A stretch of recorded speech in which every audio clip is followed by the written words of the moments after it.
This is Arsenal Podcast. My name is Cossy. Good morning, good afternoon, good evening, wherever you are in all parts of the world. Welcome back to the channel. Welcome back to brand new video. Lots to dive into. We were not up yesterday, but we are back, and lots of news, lots of Arsenal updates to talk about. Bukayo Saka is on the verge of signing a new Arsenal deal. 200,000 per week is what has been offered, and he's yet to sign it. We're going to be diving into that. A couple of clubs are sniffing around Gabriel Martinelli, and the primary club is Chelsea and Liverpool. Both of those clubs are interested in Gabriel Martinelli. His contract runs down in 2024. Arsenal have already started talks to extend his contract. William Saliba as well is also another player that Arsenal are very confident will be extending his deal with Arsenal Football Club very, very soon. Xhaka wins Player of the Month in September. There's a lot for us to dive into. Hit that button. Let's get this video to 300 likes, and of course, make sure you're subscribing. We are very close to 59,000 subscribers, and of course, the goal is 60,000 subscribers. How are you guys doing? How's everybody doing? Let me know where you're watching in from. How are you? I think after that beautiful weekend win, most of you are still really doing well. We have a couple of videos coming onto the channel. The Balogun game, I'll be previewing that, how to beat Balogun, and of course a couple of other videos, just like I always upload before and after the game. So make sure you check the channel. Make sure you've turned on your bell notifications. Subscribe and turn on your bell notifications. They will give you they'll help you to get the latest around Arsenal, and also the latest from Cossy's Arsenal podcast. Now, where do we start? Let's start off with Granit Xhaka and the story, not the story, but the fact that he has won Player of the Month at Arsenal for September. And look, if there is a player who has won anything this season and deserves it, it's Granit Xhaka. He's been absolutely amazing. He's been absolutely different, on a different level. His energy, his attitude, what he brings to the team in this season. I'm really happy for him. I'm really happy for him. And this is one of the situations where you've got to think about a player and you go, if it goes like this, if it goes on like this, he's going to prove so many people wrong. Because first and foremost, it's just 30, 29, 30. In the next 3 years, I think he can turn the story around. I think he can turn his story around at the Emirates Stadium. In the first 7 years of his career, I think it was too negative about him. Red cards, silly yellow cards, dragging the team into useless mess and all that. But in just 3 months, I think he has changed the narrative. In 3 months, I think many Arsenal fans now do believe in him, including myself. Whenever I look at him on that pitch, I'm looking at a different kind of Granit Xhaka. I'm looking at someone who is reborn, someone who's really turned around. I think he's creating more chances for this Arsenal side from the midfielder for me than Martinelli and Odegaard. Is the best creative midfielder we have. Is the best defensive midfielder when Thomas Partey is not on the pitch as well. So whatever he's doing, and the fact that he's doing it so consistently is what amuses me. It's what really makes me wonder, how can a player turn around so fast, so quickly? Look, last summer, but one, he was on the verge of leaving Arsenal. He was flatting around with AS Roma, with Italy, and how he loves being in Rome and all that. And all Arsenal fans were really not happy because one of your senior players is flatting around with Jose Mourinho. Is flatting around with another club. None of us, were happy. And in my opinion, I said, let him go. I really didn't believe he could turn his career around. I really didn't believe we could get the best out of him. And probably we were wrong about players like Nicolas Pepe as well. You never know. Pepe could have turned his career around. I'm kidding. I think with Nicolas Pepe, the energy was not there. The attitude was too negative. And the manager was fed up with Nicolas Pepe. Because with Pepe, the difference between Pepe and Xhaka was trying. And in every game, you could see he was willing to fight for the team. With Nicolas Pepe, there was no fight. There was no passion. There was no aggression. There was nothing, right? There was nothing from Pepe. So Xhaka turning around his narrative, at Arsenal. That is one of the best footballing stories I've ever seen. We should have a movie in Xhaka's turnaround. I think we should have the return of Granit Xhaka, probably the incredible turnaround of Xhaka. Someone should shoot a movie around. That's a whole movie concept. I'm not a script writer for movies, but if I were, Xhaka and his story and his turnaround at Arsenal, that is a whole big selling movie for me. A whole big selling movie. So Xhaka wins Player of the Month in September. Absolutely, for me, deserves it. And what a way to mark that award by scoring in the North London Derby just as we enter October. So let's make the prediction on the channel. I am predicting again that Xhaka is going to win Player of the Month back to back. In October, Xhaka will win Player of the Month at Arsenal once again. That is my prediction. If you dare challenge me, right? If you dare challenge me, get into the comment section. Of course, we have so many good players right now, and it is it's quite early for me to predict my Player of the Month. It's quite it's quite brave. By the way, you've got to give me that kind of card. It's quite very, very brave that I've said Xhaka will win Player of the Month in October. But that is what I've gone for. He's already scored in the North London Derby. He's already had a masterclass in the North London Derby. If he performs well against Liverpool, I don't see Leeds United stopping him. I don't see Nottingham Forest stopping him. I don't see all these other clubs that we are gonna play in October try to stop him. He's unstoppable right now. He's the quality he's adding to the team, whatever he's giving us is absolutely up there. And for me, he's one of the best now central midfielders in the league, isn't he? I mean, we wanted Yuri Tielemans. I still want Yuri Tielemans, in my opinion. I feel Tielemans has got that,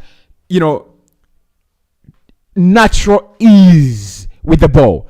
He's naturally gifted to play in such kind of attacking areas, and probably the work rate and physicality is what Xhaka brings to the table more than Yuri Tielemans. But I would still sign Tielemans and add him to this current Arsenal squad. But this is what I want to say.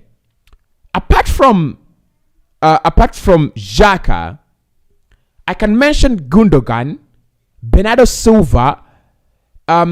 I'm looking at a couple of central midfielders, probably McAllister as well.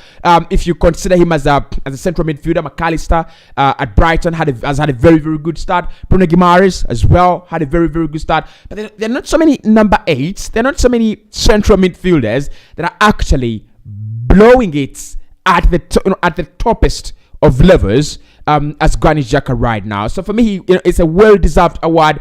Player of the Month, September, had a very, very fantastic performance against Brentford. And Arsenal fans, we are blind, but this time we have voted very, very right?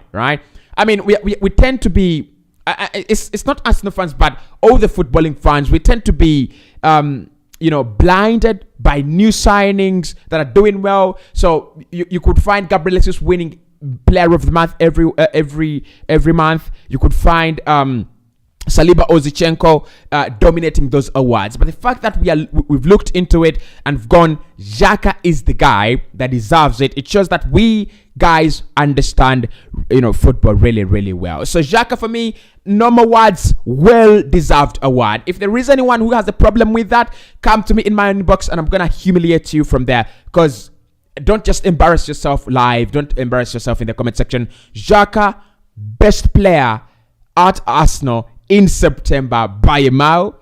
Most consistent player for Arsenal this season by a mile. He's playing with a smile. He's playing with a lot of confidence. The fan connection with him is back. And as a player, if you can revive that connection with your fan base, everything is going to be going very, very right. Now, let's move into the next stories that are really trending right now about Arsenal. And that is the Bukayo Saka deal. Let's start there. According to multiple sources, especially The Athletic, Saka is very close to signing his new deal with Arsenal Football Club. Now, the deal that I've seen, according to the Athletic and The Times, is worth 200,000 per week. Arsenal is still very confident that he will pen a 3 to 4 year deal. So Arsenal have offered 200,000 per week for Saka, and still he's yet to sign it. But the feeling around the club is that the deal is very close.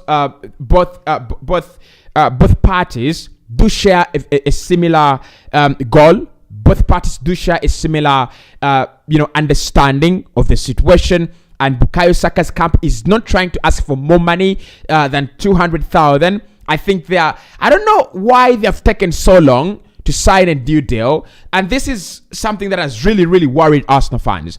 Are they considering their options, like thinking about Madrid, thinking about Liverpool? Because a player, an English player at his level, at his caliber, you cannot say there are not clubs sniffing and flirting around him.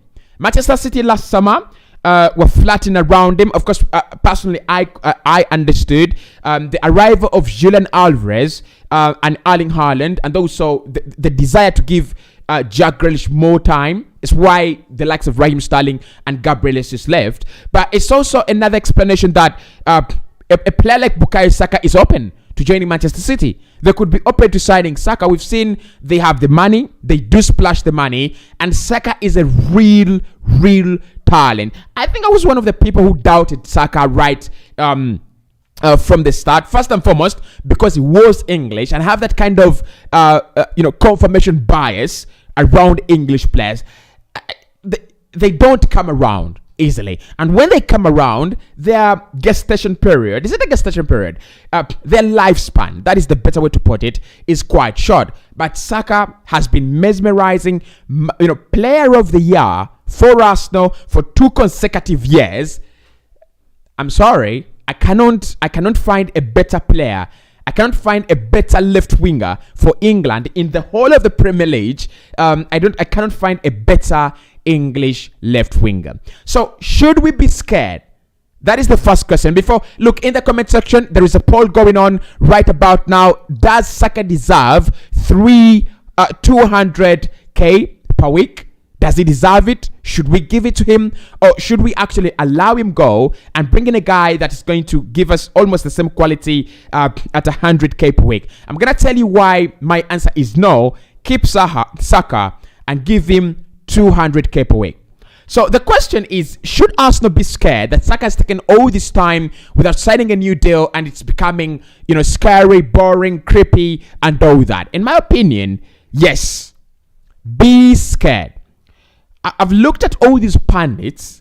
I've looked at all these ex-players in the media right now, and their reasoning, their feeling is Arsenal is not good enough for these talents.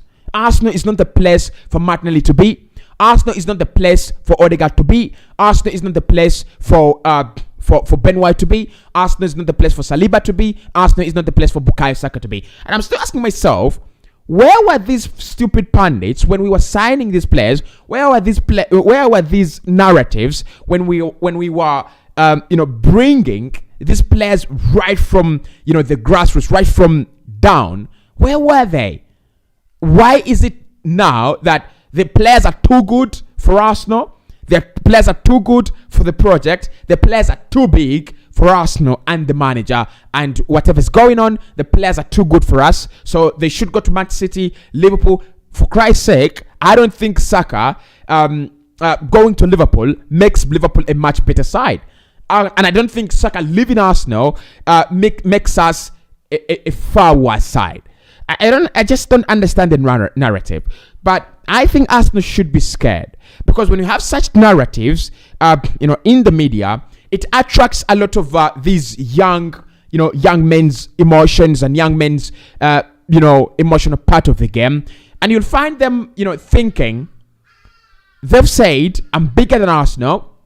They've said, for me to win, I should play at Manchester City. And they've compared Saka to the likes of Calvin Phillips. And they're saying Saka is not going to be a winner. And Phil Foden, who is another real gem, is going to be a big winner at Manchester City. And I'm looking at Saka's camp. I don't know what's going on through their heads right now. I don't know what they're thinking right now. But it could be, let's wait and see if we can get a better lucrative deal than Arsenal are offering. And it happens all the time, guys. It happens all the time. We've seen Arsenal lose players, We've seen Madrid lose players. We've seen Dortmund lose players. We've seen all these small clubs that are trying to build projects lose players along the way. Look at Aston Villa, what they were building then and how they look now. Just look at them. When they were on the right track with Jack Grealish, everyone said, "Oh, Jack Grealish is too far ahead of the Aston Villa project. He should go to Manchester City." And as soon as you took Jack Grealish out of the team, they crumbled. Of course, sacking the manager was another big mistake. I talked about that personally, but I think honestly, Grealish was the glue. So for me, Saka, why Arsenal should give Saka 200K per week? Make sure you hit the like button for me. Make sure you're subscribing as well. But in the poll, let's get involved. Is Bukayo Saka worth all that money? Should we give him 200K per week? Talk to me in the comment section. I'm looking at most of your comments here, right? 100 people watching, hit the like button. Now, why Saka should get 200K per week and why Arsenal should not be selfish and stingy with the money. Most of the signings we have signed, most of the players we have brought in have been sold to the idea of a young project that is going to work together, grow together, develop together, win together, and spoiler alert, become bad or worse in time together. Okay, they've been promised of the cohesion, they've been promised of the unity, and they've been sold a project that is going to win the UEFA Champions League, a project that has to win the Premier League, a project that has to win the FA Cup, a project that has to be intact to make sure that Arsenal get back to the glory days. And to be honest, right about now, it is hard to argue against whatever kind of philosophies we are using. We are really, really doing well. But I do have a question personally, and I think I'm right about this. I could be right about this. If Arsenal sold Saka, what reason would we have to tell Gabriel Martinelli to stay around? What reason would we give to Martin Odegaard to stay around? What reason would we give to William Saliba to stay around? That is why Saka must get must get 200K, must get 250K per week if he wants it. The reason is you want to keep your most consistent player in order to show all these players that we are on the same page and everything we've sold to you is not a bloody scam. Everything we've sold to you is true. This project is a long-term one, and every part of this project is a special one. Because listen, if any club is willing to offer us 80 million in Bukayo Saka, and we get 50 million and sign Mikhailo Modric, that is 30 million profit. But the question would be, how do you convince the other players? How do you explain that to the other young players in the team, right? Because the moment you sell one player, other clubs are going to realize, okay, their project is not untouchable. The bricks in their wall are not really stuck together strongly like we thought. So everyone will want to get a Martinelli out. Everyone want to get a Saka out. Everyone will want to get a Martinelli and Odegaard out, a Saliba out. And eventually, the project will crumble. The unity of this Arsenal team is what makes us strong. The unity, the cohesion, and the understanding is what makes us a different side and a better side. So if you want to keep on that, if you want to keep that going, if you want to be that strong, Saka needs to get a new deal. He's been consistent for 2 good years, and every player at this Arsenal side wants to win Player of the Year like Saka. If Odegaard wins it, he will have beaten Saka. If Martinelli wins it, he will have beaten Saka. If Ramsdale wins it, he will have beaten Bukayo Saka. So Saka is not a leader in the sense of maturity, long-term serving at the club, but he is a leader as a performer. There's so many situations where this Arsenal side have gone, okay, we've frozen, and Saka's produced something special. So if you eliminate Saka from our equation, right? Even when he didn't start off the season very well, I think he's back on form. But even when he didn't start off very well, and the likes of Martinelli and and Odegaard were doing well, there was that kind of bias in our play. You could see it whenever we played, and there were no results. We turned to Saka. We gave the ball to Saka, hoping he's gonna create something special, right? So these players believe in him. This group of players know what he's capable of, and they really they look at this project and they're like, okay, we are Project Saka, we are Project Young Arsenal, we are Project Young Mikel Arteta. But true, the most selling face, the biggest selling face of the project right now for me is Bukayo Saka. Number one starter for England at left wing, without a doubt. And how good is it to have an English player as the face of your project? It's easy to market the project. It's easy to market this Arsenal side, and you can see our tickets are selling out before 2-3 days to the game. For me, Saka is untouchable. In the next 3-4 years, if he keeps on developing better, he's gonna be worth hundreds and hundreds of millions. You look at the likes of Vinicius Jr. I think Vinicius Jr. for me is worth around 300 million right now. Then Saka is worth around 100 million. 100 million currently. He's only 21. So the Athletic believe both clubs are in the same direction. News coming out of Saka's camp is that they're also confident that a deal will be struck very, very soon. Now, we do not know yet what is the problem in between. Is it, give me more money? I mean, at times it could happen. Saka could say, look guys, I've done this and this. I've been there when the club has been at its lowest. I've been your only player when you didn't have the quality. So give me 300k. But should we give him 300k? No. Should we give him 250k? No. 200k? Yeah. I will go with that. And why I also want to give Saka 200k is there are not so many other clubs that are going to give a 21-year-old 200k per week. So if Saka signs a deal worth 200k, if you're going to sign him away from Arsenal, you need to give him 250k. You need to give him 300k. I don't think there's so many clubs that will give Saka 300, 250k. And why we give him 200k is that special bond that he has with the team, that special bond that he has with Arsenal Football Club. It's different. It's absolutely and totally different from giving a player like Partey 400k. Because with Partey, he's a very, very good player, he's a machine, and works well with Arsenal. But you don't feel that, he's ours. Saka is ours. Just like Trent is for Liverpool, just like Rashford is for Man United, Saka is ours. He's our own. And when we give him 200k, nobody should be sniffing their big noses. Nobody should be planting their big noses into our own business. Give him 200k and just pray the money doesn't overwhelm him. Because, again, I will understand the people who say, because if you give him 200k, his performances might dip a little bit. And it happens. At times, the money just takes away the good performances. Mo Salah at Liverpool, Mesut Ozil at Arsenal, Pierre-Emerick Aubameyang at Arsenal. When these players get these big deals, Alexis Sanchez at Man United, I don't know what's happening, but when these players get these big deals, it just seems like they lose their footing. They lose their footballing, genius. They just lose their footballing, greatness. Do I think that will happen to Saka?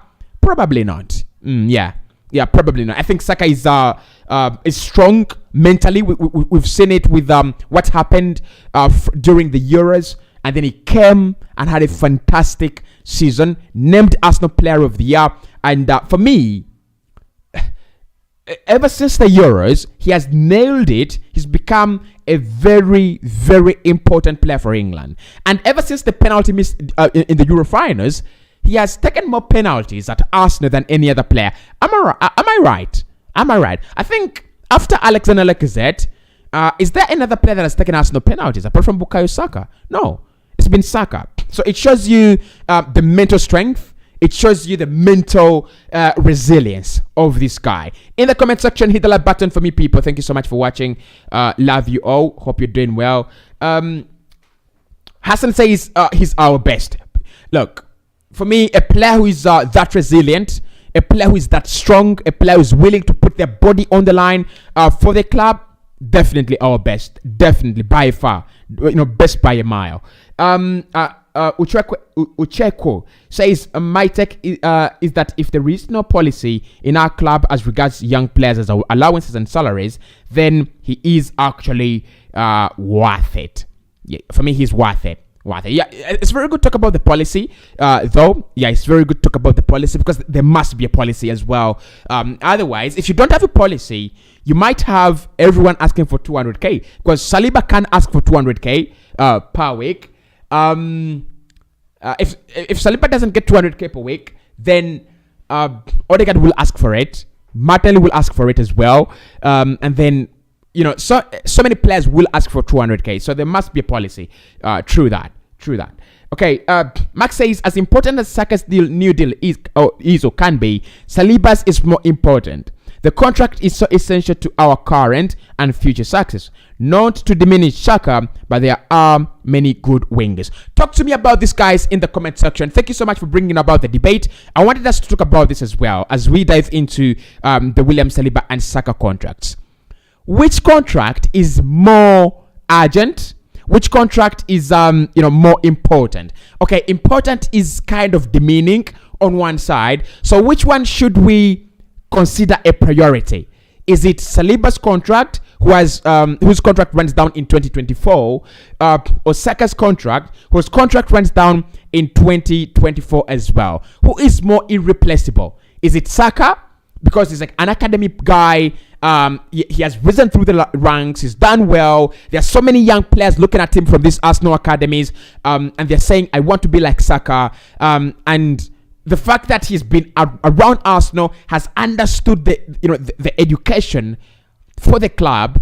Is he the guy that is hard to replace, given the socialization he's hard, or is it William Saliba, the guy who's actually a sensational, a mind-blowing centre back for his age? Talk to me in the comment section.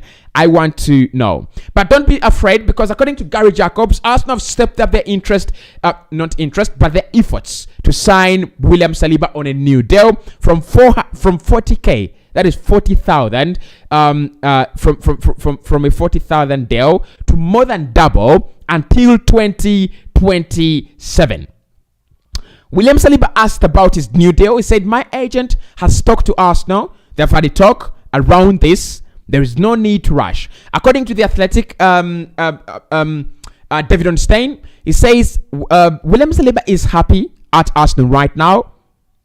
He has no intentions of signing the deal right now. He has no options of hiring, but it could be after the World Cup.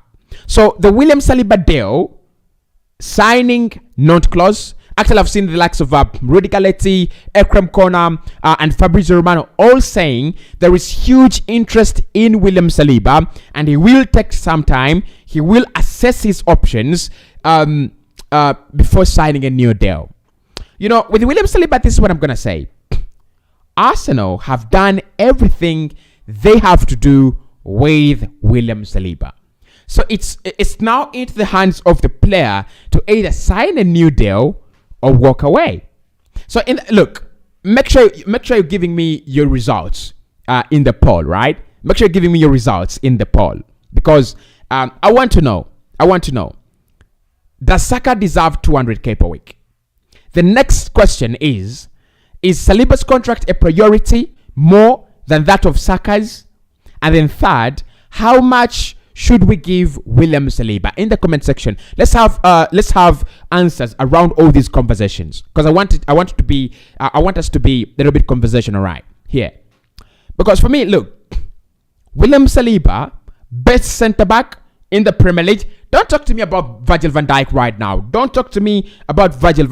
now. He is on one of the most steep declines we've seen in football. Okay, so it's definitely not Virgil van Dijk. Chelsea, no. Man United, Martinez and Rafa Varane? No, not after conceding that 6. Okay. So for me, Saliba right now is considered one of the best in Europe and the best in the Premier League. And that comes with a cost. If Arsenal had renewed his deal before sending him out on loan to Olympique Marseille, that would have been better. But right now, we have to struggle with the fact that we're trying to sign the best centre-back in Europe in every category on a new deal. It's not going to come easy. But in my opinion, Arsenal should offer him 120,000 per week, 150,000 per week maximum. That is my opinion. I don't think Arsenal should go above that. 150,000 maximum. Initial offer 100,000. Second offer 120,000. For Christ's sake, he's 21. If you give him 200K at 21, you're going to need to give him 500,000 at 26, 27. We cannot do that mistake. We cannot afford to make such a mistake. And this is what I think about Saliba. He will stay. Yeah, I'm confident he will stay at Arsenal Football Club. And this is my reason. He's looking at every club that want him. There is an overshadowing centre-back. Bayern, Manchester Leeds. Rudiger at Real Madrid. Jules Koundé at Barcelona. Ruben Diaz at Manchester City. Virgil van Dijk at Liverpool. Kalidou Koulibaly always left for Fana at Chelsea. I don't know if Atletico Madrid can take him. I don't think Juve can sign him as well. So you look at every centre back, you look at every powerhouse in Europe. They have a big centre back. You're not going to easily grab the headlines there. So you'll grab the headlines at Marseille. You'll grab the headlines at what? You'll grab the headlines at Arsenal. You'll grab the headlines at Nice. You're not grabbing the headlines, in these powerhouses around Europe. So thinking about that and thinking about his development process, because Arsenal is a club that will give William Saliba 38 games per season. Unless he's injured, unless it is a bit of rotation, he will play every single minute available. And at 21, that is what you're crying for. And at 21, that is what you want. You want to become a better center back. You want a place that allows you make the mistakes and not criticize you, but tell you, get off your feet, get back on your feet and walk again, run again. That is Arsenal. And of course, he knows that right now, he will be getting the money he deserves at Arsenal. We are no longer that stingy with money. 200K, no problem. 250K, I think we can. There is no problem with that. And even we have offered a player 300K in the past. Yes, it was a howler. It was a big mistake. We shouldn't have done it. But at the right time, at that moment, it was the right thing to do. Give Pierre-Emerick Aubameyang 300K per week. It was the right thing to do. He had just won us an FA Cup, a record 14th FA Cup. There's no reason why we wouldn't have given him that deal. So in my opinion, this is what I'm going to say, guys. William Saliba is the priority. I'm happy that Arsenal have stepped up their interest, according to the Times, Gary Jacobs, and a few other outlets. Yes, there is no rush, right? There is no rush. I think the rush will come in the summer. All those deals, Martinelli, we're going to talk about him, Saliba and Saka, all these deals must not go until the summer.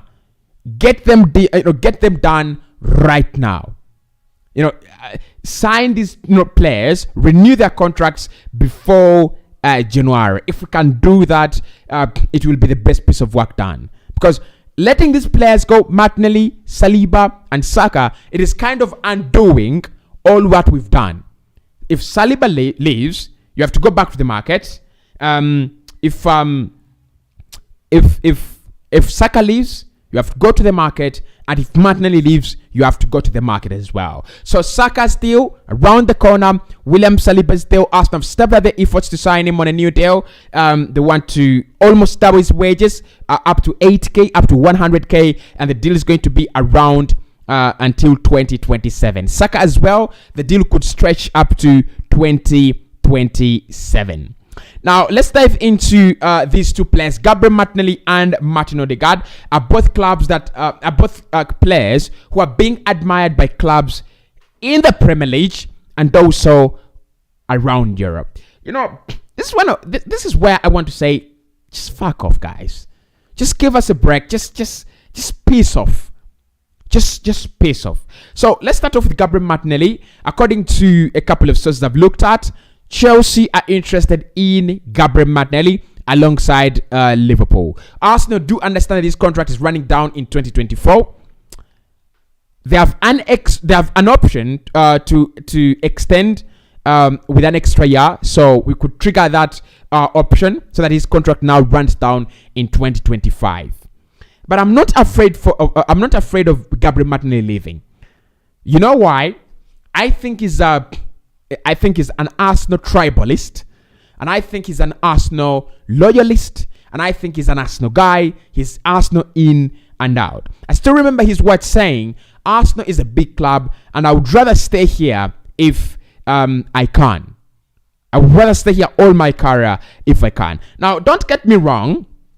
Players do flirt with teams. Players do flirt with clubs, and eventually they sign for other clubs. I mean, every club a player signs for, the words are the same. I dreamt about being here all my life. I've been, wanting to be here. When they sign for Juve, it's the same storyline. My father supports Juventus. My whole family supports Juventus. When he goes to Chelsea, Chelsea is a big club. My dream was always to play for a team in the Premier League. I love Chelsea. I grew up watching Chelsea on TV. When they signed for Inter Miami in the USA, Inter Miami is a big club. The Major League Soccer is a very, very big club. The USA is a very big country, and I'm happy to be here. I grew up watching the Major League Soccer. Inter Miami is the biggest club, in the Major League. So it's the same story. But with Gabriel Martinelli, you have that kind of assurance, right?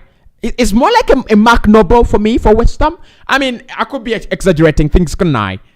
I mean, it could be a Mark Noble. The guy just loves being Arsenal. And when you look at him play, when you look at him, give everything he's not giving everything for the football club. He's giving everything for himself. He's playing for Arsenal, and Arsenal is part of him. I just want 10 Martinellis on the pitch. I just want 100 Martinellis in the squad. Players that are playing for, I'm here, I'm here, and this is Arsenal, and I want to be at Arsenal for next years. So I'm not thinking about anything else. I'm thinking about playing for Arsenal. Can he join us? Can he join Chelsea? They've signed Christopher Nkunku. They've signed Raheem Sterling, so we know they're deadly in the market. They have the money, Chelsea.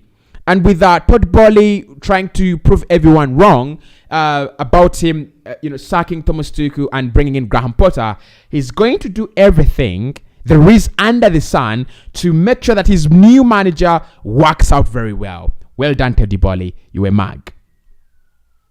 Do they get Martinelli for me? There is no way. Yeah, there is no way. I think Martinelli is one of those deals where Arsenal will simply walk in, tell Martin, you're earning 40K per week. We want to give you 100K per week.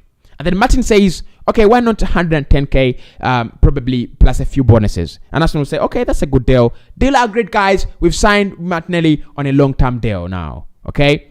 I feel it's the same thing with players like Aaron Ramsdale. I think that it's the same thing with players like Xhaka. It's also the same thing with Mohamed El Neni.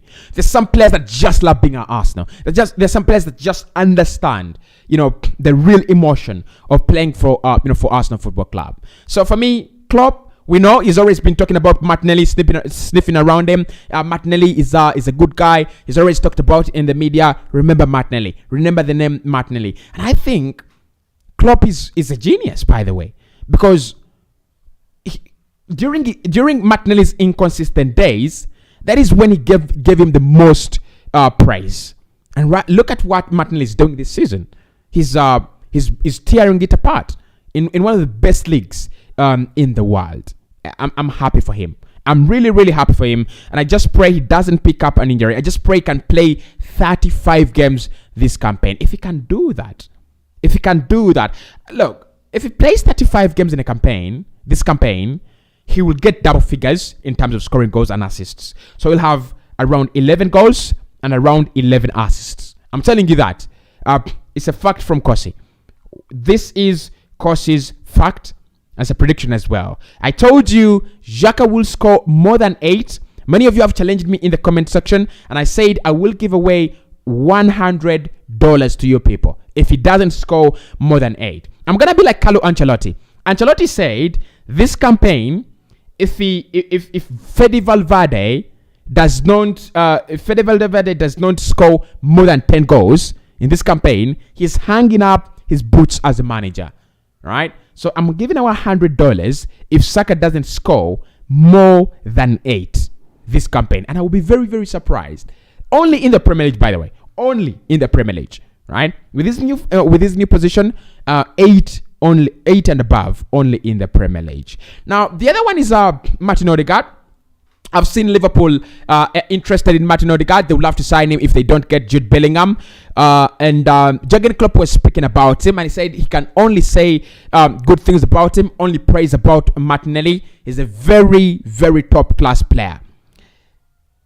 Come on, guys. Why are these clubs pissing me off when I've just decided to do my regular morning day life? Odegaard is a talent. He was available for many fucking years, being dragged in the mud at Real Madrid. They disrespected him. They underrated him. They undermined him. They abused him. They told him he was washed. Mikel Arteta has taken the initiative to get Martin Odegaard from the mud, wash him up, build his confidence, because with players like Martin Odegaard, everything is about their talent. So if they're not confident, you don't see nothing from them. They must be confident. They must believe again, right? Because their mojo is unleashed by their confidence, is unleashed by them believing. And suddenly Liverpool want him. And suddenly Chelsea are looking at him. And suddenly Bayern want him. And suddenly he's exciting for Barcelona. Where were these clubs when we were signing him? There was no competition, literally. And everyone said, 35 million pounds for Odegaard. Yeah, it's a good deal, but it's kind of a risk because he's not actually been performing at the top level.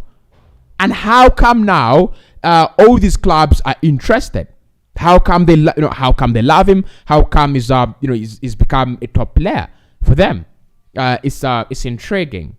It's really, really intriguing. Hit the like button. We are at 83 likes. That is amazing, guys. That is amazing. Now, lastly, the story I want us to talk about is Florin Balogun. Florin has now scored 6 goals in the French Ligue 1. He's flying in the French Ligue 1. He's really, really flying at Rennes. 6 goals. A couple of clubs are now looking at him as well, but I think Mikel Arteta is thinking about bringing Florin Balogun back at the club. Look, that's a story there.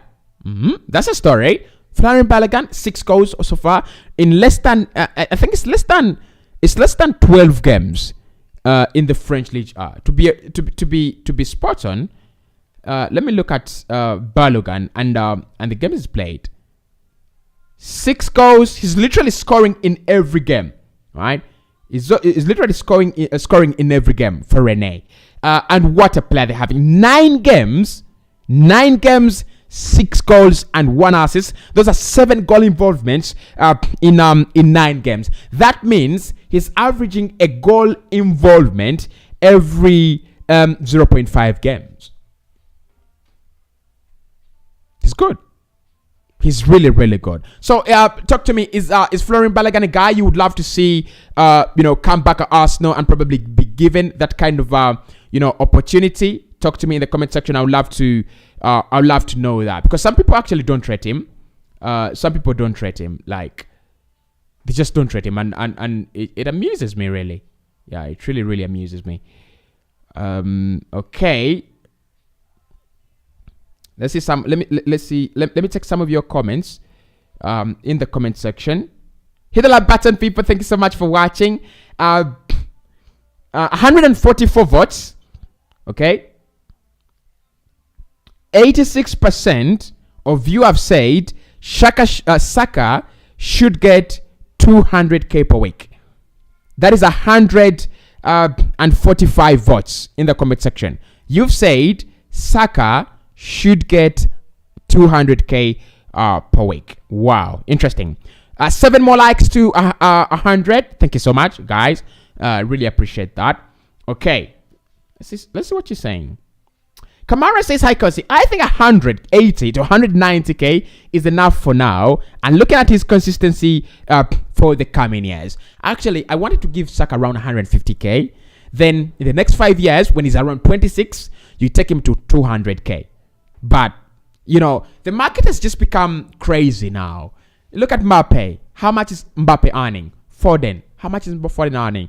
Haaland. You know, all these young 21, 22 guys are earning 300K. It's hard to, you know, tell Saka's camp that at his level, you're giving him 100K. It's hard. So I think that's where Arsenal have been caught in between the middle. Anu says it will be very difficult to replace Saliba, but Saka is important as well. Thank you so much, Anu. That is strong. That's a very, very strong comment. Max says you can replace Saka easily, but Saliba difficult. Saka easily, with the footballing academy and education that he has from Arsenal, with the value that he's picked up over the years, a 2-year player of the year. Yeah, a 2-year back-to-back player of the year is easy to replace.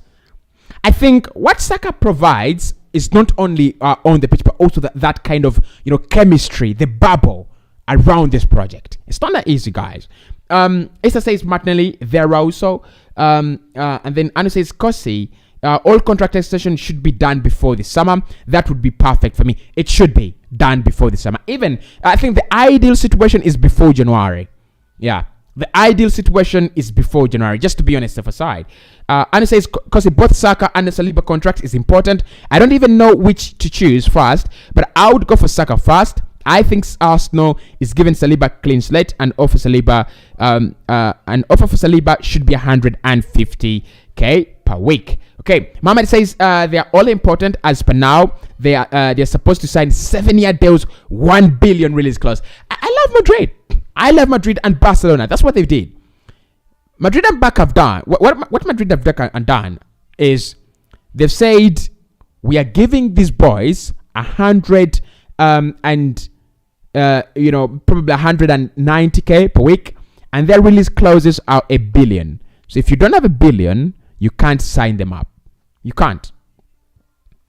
Saka is a priority, says Arao, and then Mark says Saliba is irreplaceable. Where is the center half playing as well as Saliba? None. To get one of similar quality, what would we have to pay? If Fofana was over 70 million, that's right. Yeah, that's absolutely right. William Saliba, 80K is good with him for now. Okay, guys, thank you so much for hitting that button and also watching this early morning. I'll be back with a couple of quotes from Mikel Arteta and the team news. How fit is our team? Like I said, this month, every single day, we must have an injury update. We must have a team update to know how players are really doing. So I'll speak to you in the next one. Cossy Arsenal on Twitter, Cossy_19 on Instagram, and of course you can find me on Telegram. My number is in the description. Find me on Telegram as well. I'll speak to you very soon.